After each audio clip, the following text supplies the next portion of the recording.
사랑합니다. 네. 여러분 혹시 억지로 웃어본 적 있으세요? 취업에 실패하고 가족 모임에 나가서 요즘 어때라는 질문을 받게 되면 그냥 저냥 잘 지내고 있습니다. 그렇게 웃어야 할 때.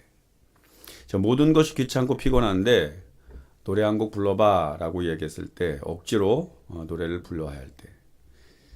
아니면 SNS에서 친구들이 취업했다는 소식과 결혼한다는 소식, 해외여행 사진이 끊임없이 올라올 때 나는 여전히 제자리에 서 있는 것 같아서 그냥 휴대폰을 덮어버리고 싶을 때 그런 순간이 아마 살아가면서 분명히 있을 겁니다.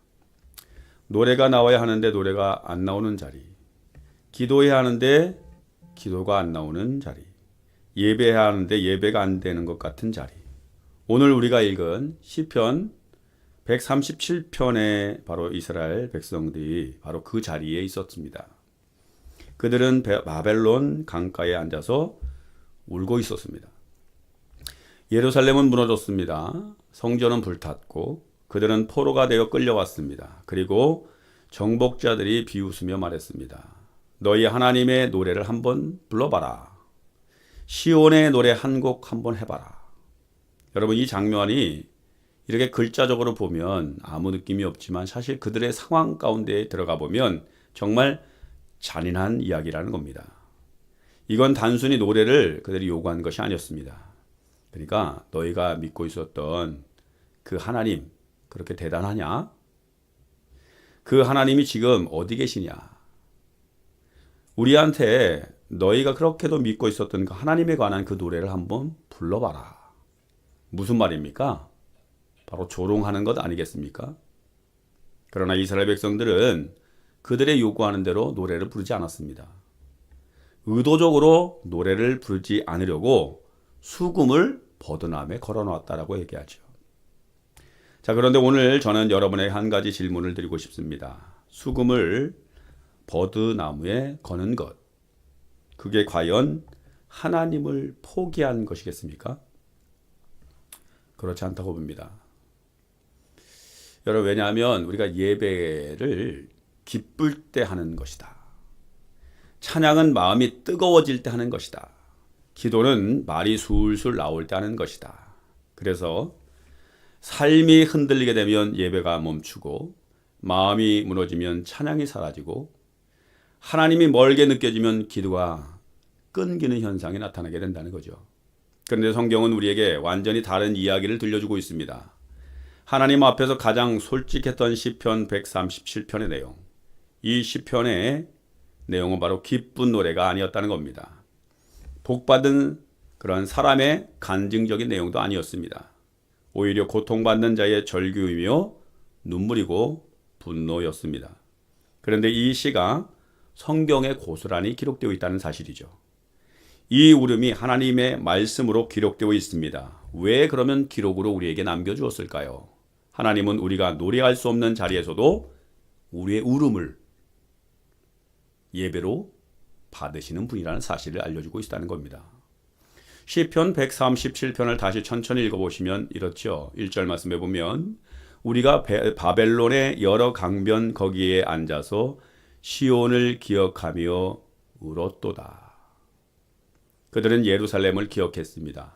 요즘으로 말하면 내가 예배하던 그 성전을 기억하고 있다는 겁니다. 예배가 무너졌다고 생각하는 그때에 예전에 내가 그 예배당에서 하나님을 찬양하고 하나님을 예배했는데 동일한 그러한 상황이라는 거죠. 하나님의 집을 기억했다는 겁니다. 무너진 성전을 기억하면서 울었다는 겁니다. 그런데 하나님은 그것이 곧 예배다라고 말씀하는 겁니다. 여러분, 이 기억함, 하나님을 향한 갈망 아니겠습니까? 하나님이 계신 곳을 잊을 수 없다는 고백 아니겠습니까? 비록 노래는 부르지 못했지만 그 눈물 안에는 이러한 고백이 고스란히 담겨 있었다는 겁니다. 우리에게 하나님이 필요합니다. 우리는 하나님 없이는 단 한순간도 살아갈 수 없습니다. 이 바벨론이 우리의 집이 아닙니다. 5절 6절을 보시면 예루살렘아 내가 너를 잊을진대 내 오른손이 그의 재주를 잊을지라도 내가 예루살렘을 기억하지 아니하거나 내가 가장 즐거워하는 것보다 더 즐거워하지 아니할진대 내 혀가 내 입천장에 붙을지로다. 나는 절대로 하나님을 잊지 않겠다. 내 손이 움직이는 한, 내 혀가 움직이는 한 나는 하나님을 기억하겠다. 이것이 뭡니까? 예배라는 겁니다. 하나님을 잊지 않는 것, 그것이 곧 예배인 것입니다. 노래 한 곡이 나와야 예배가 되는 것이 아니라는 거죠. 마음이 뜨거워야 예배가 시작된 것이 아니라는 겁니다. 여러분 상상해 보십시오. 저 북녘 땅에는 지하에서 예배하고 있습니다.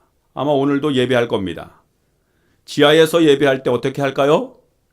소리가 날까봐 속으로 찬양한다는 거죠. 소리가 날까봐 주먹으로 손뼉을 친다는 사실입니다. 많은 분들이 그렇게 얘기합니다.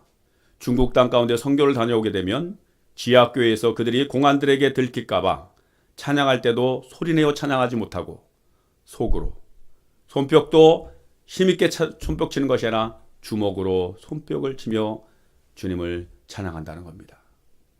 그것이 그들이 최선을 다하여 하나님을 바로 예배하는 행위일 겁니다. 하나님을 잊지 않겠다는 그러한 갈망, 그것이 이미 예배의 시작이라는 겁니다. 오늘 본문 시편 137편 2절에 보면 그 중에 버드나무에 우리가 우리의 수금을 걸었나니 수금을 버드나무에 걸었습니다. 이 짧은 한 문장이 얼마나 깊은 장면이며 우리가 상상하지 못하는 그러한 내용이 기록되어 있는지 모릅니다. 예루살렘은 불탔고 성전은 무너졌으며 이스라엘 백성은 바벨론 강가에 끌려와서 주저앉아 울고 있죠. 그 손에는 수금이 들려 있었습니다. 바로 하나님을 찬양하던 바로 그 악기였다는 겁니다. 그런데 바벨론 사람들이 다가와서 말하죠. 시온의 노래를 불러다오. 너희 하나님의 그 노래를 한번 불러다오.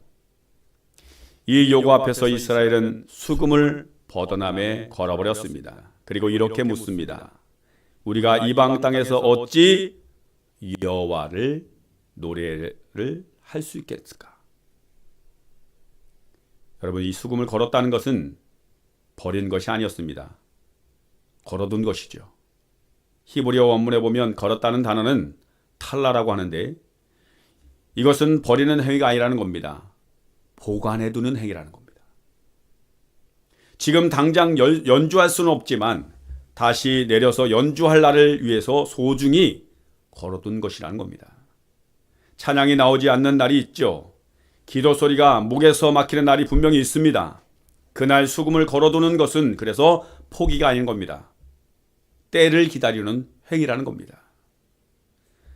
또한 두 번째로 보면 구경거리로는 드릴 수 없다라는 그러한 거룩한 그들의 거부한 행위였습니다. 하나님을 찬양하는 것을 그 바벨론 사람들에게 구경거리로 결국 전락시킬 수 없었다는 거죠. 바벨론 사람들의 요구는 단순한 그러한 노래를 요구한 것이 아니었다는 것입니다. 이스라엘 하나님을 정복한 자들의 잔치자리에서 바로 패배한 신에게 바치는 노래를 오락거리로 만들려고 했던 요구였습니다.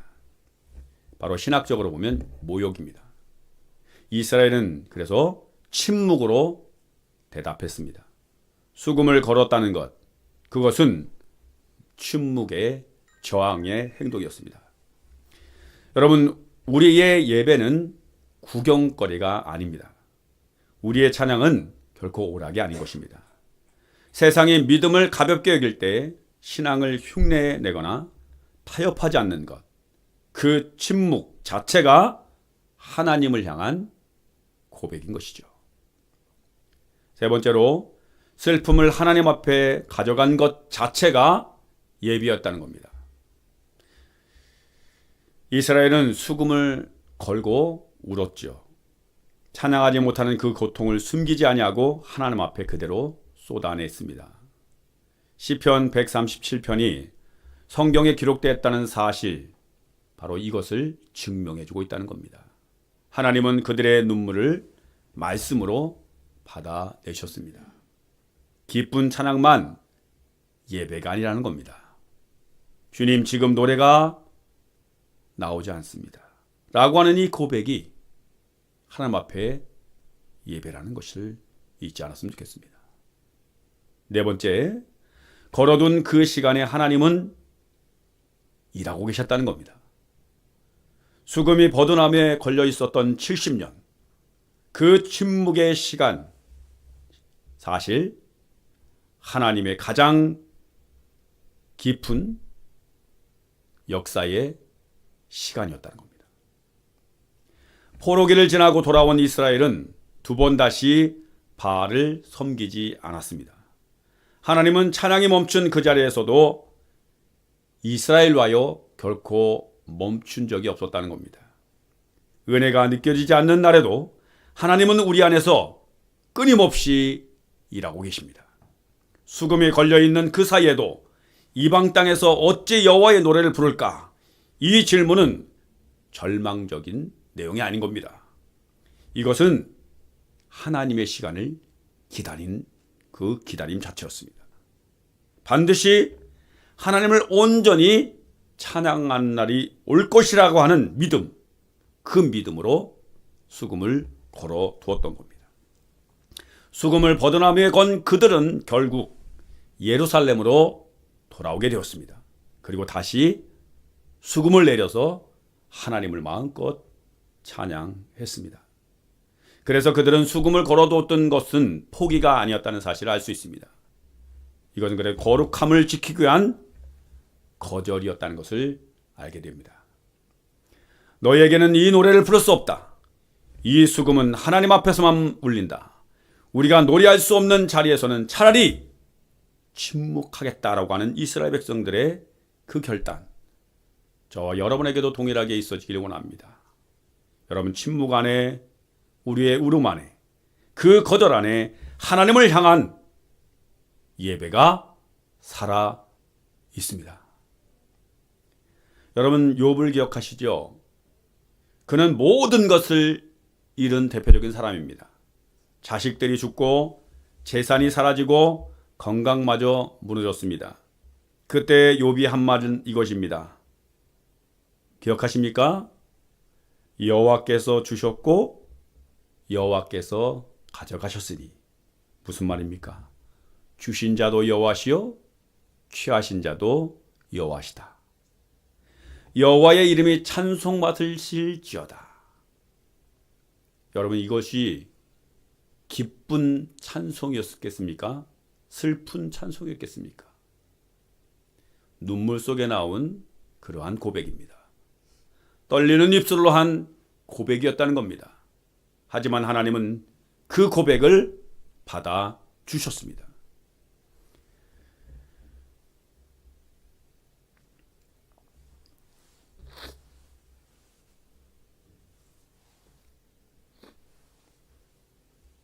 욥의 울음, 욥의 항변, 욥의 절규.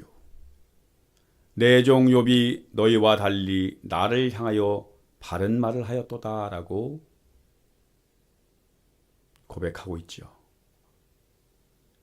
여러분, 하나님 앞에 욥이 바른 말을 했다고 합니다.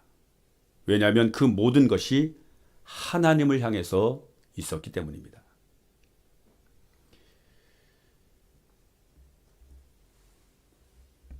시편 137편의 내용을 꼭 닮은 이야기가 있습니다. 여러분도 보신 분들이 있을 겁니다. 신의 악단이라고 하는 영화. 실화를 바탕으로 한 영화죠. 이 이야기는 이렇게 시작합니다. 대북 제재로 경제가 막힌 북한. 국제기구에서 2억 달러 지원을 받을 수 있는 소식이 들어왔습니다. 그런데 조건이 북한으로서는 매우 황당한 조건이었습니다. 평양에 교회를 짓고 외국인 위원들 앞에서 부흥회를 열라고 하는 그러한 조건이었습니다. 북한 당국은 바로 이 2억 달러가 탐이 나서 결국은 그 미끼를 물지요.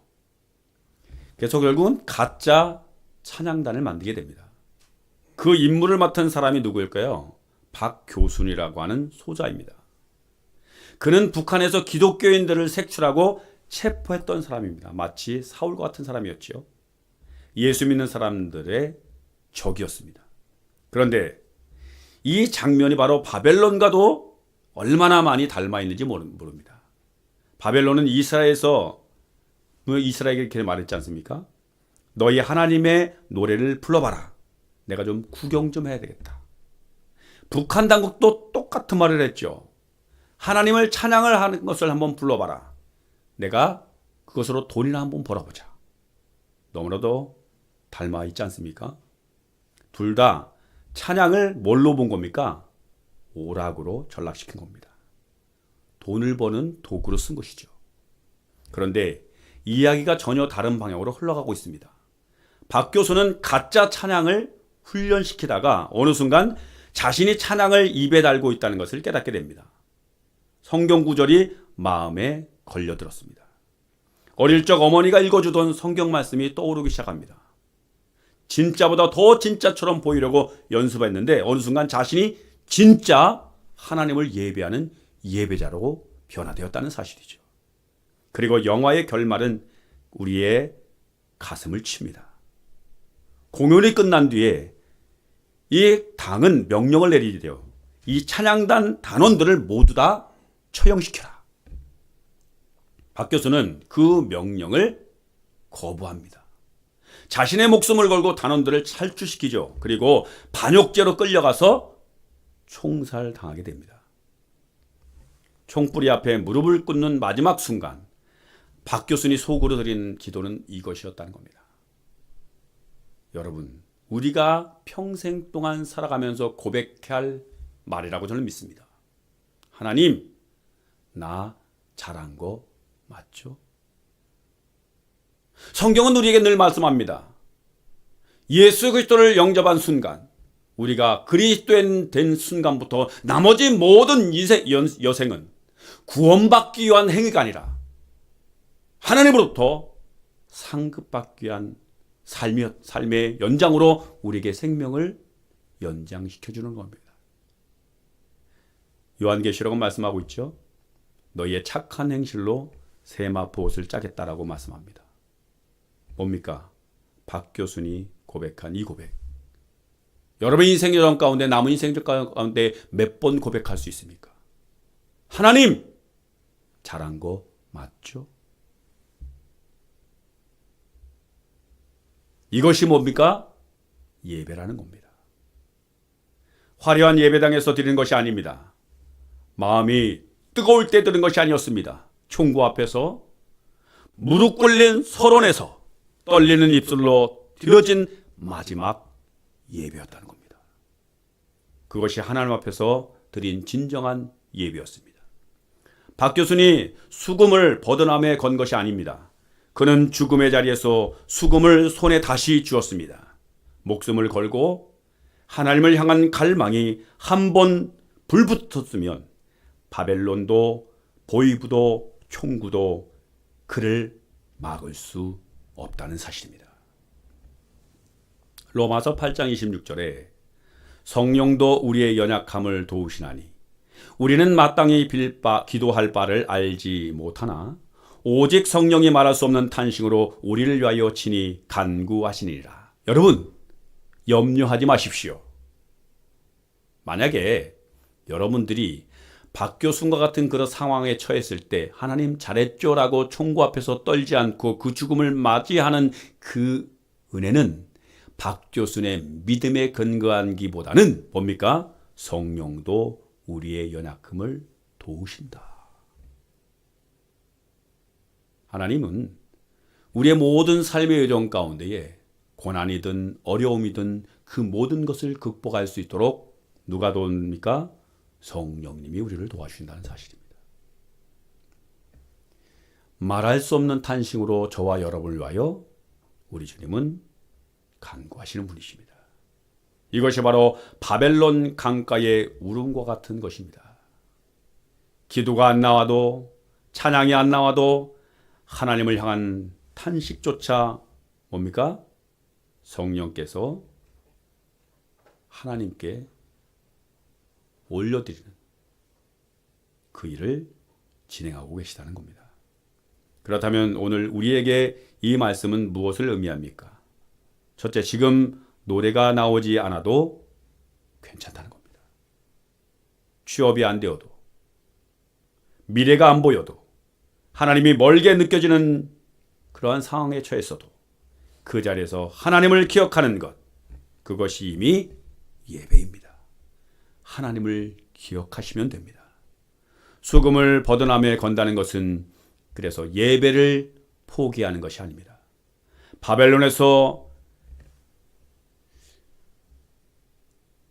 그 찬양을 그들의 오락거리로 만들지 않으려고 하는 그 거룩한 결단, 하나님만을 위해서 남겨두는 그러한 결단, 하나님은 그것조차도 예배로 받아주십니다. 그리고 하나님을 향한 갈망을 잃지 마십시오. 5절의 고백을 기억하시기 바랍니다. 예루살렘을 기억하지 않거나 가장 즐거워하는 것보다 더 즐거워하지 않는다면 내 혀가 입천장에 붙을지로다. 이것은 맹세입니다. 하나님을 향한 갈망이 사라진 날 나는 노래도 잃고 언어도 잃겠다. 뭔 말입니까?